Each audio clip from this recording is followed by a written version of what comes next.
राजस्थान का तपता हुआ रेगिस्तान हमेशा से रहस्यमय कहानियों और लोक गाथाओं का अड्डा रहा है। इन्हीं कहानियों में से एक है चंदा डाकिन की, जो अन्याय के खिलाफ विद्रोह की प्रतीक बन गई। चंदा का जन्म राजस्थान के थार मरुस्थल के बीच स्थित एक छोटे से गांव में हुआ था। यह गांव बंजारा काफिलों के आवागमन से गुलजार रहता था।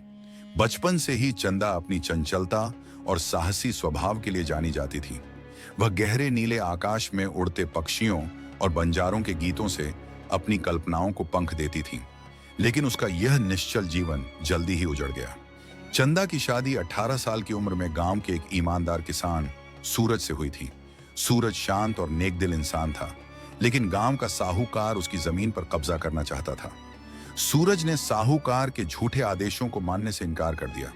साहूकार ने अपनी ताकत और पैसे का इस्तेमाल कर सूरज पर चोरी और बेईमानी का झूठा इल्जाम लगवा दिया। गांव की पंचायत में, जो साहूकार के नियंत्रण में थी, सूरज को सजा सुनाई गई और उसे गांव के बीचों बीच मौत के घाट उतार दिया गया। चंदा को न सिर्फ अपने पति की मौत का गम था, बल्कि उसने अपनी आंखों के सामने उस अत्याचार को सहन किया था। गांव के लोग चुप थे और साहूकार के डर से किसी ने भी चंदा का साथ नहीं दिया। सूरज की मौत के बाद चंदा की आंखों से आंसू नहीं, बल्कि बदले की आग फूट रही थी। वह समझ गई थी कि उसे अपने हक के लिए खुद लड़ना होगा। एक रात उसने अपने पति की कब्र पर जाकर प्रतिज्ञा ली कि वह इस अन्याय का बदला लेगी।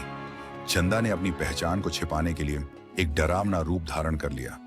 वह अपने चेहरे पर सफेद चूना लगाती और आंखों में गहरा काजल। उसकी साड़ी काली और फटी पुरानी होती थी। उसका यह भयानक रूप उसे ऐसा स्वरूप देता था जो लोगों के लिए किसी प्रेतात्मा से कम नहीं था। चंदा ने एक के बाद एक साहूकार के गुर्गों को मौत के घाट उतारना शुरू किया। उसने उनका माल लूटा और गरीबों में बांट दिया। हर बार जब वह हमला करती तो गांव वालों को लगता कि कोई आत्मा अपना बदला लेने आई है। उसका हर वार न्याय का प्रतीक बनता गया। चंदा के दुश्मनों में डर बढ़ने लगा। कहते हैं कि जब वह रात के अंधेरे में आती तो उसकी सफेद झलक देखकर लोग सिहर उठते। गांव में यह अफवाह फैल गई थी कि चंदा अब एक डाकिन बन गई है, जो अपने दुश्मनों का सिर काटकर अपने पति की आत्मा को शांति देती है। एक रात चंदा ने साहूकार के महल पर धावा बोला। वह अकेली थी, लेकिन उसकी ताकत और हिम्मत ने साहूकार की सेना को भी भयभीत कर दिया। वह साहूकार को पकड़कर रेगिस्तान के अंदर गुम हो गई।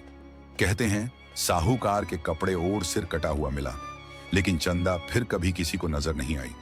गांव के लोग मानते हैं कि चंदा अब एक साधारण इंसान नहीं, बल्कि एक आत्मा बन गई थी। कई यात्रियों ने रेगिस्तान में उसकी सफेद साड़ी और घोड़े पर बैठी हुई छवि देखने का दावा किया। आज भी राजस्थान के रेगिस्तान में यह कहानी सुनाई जाती है।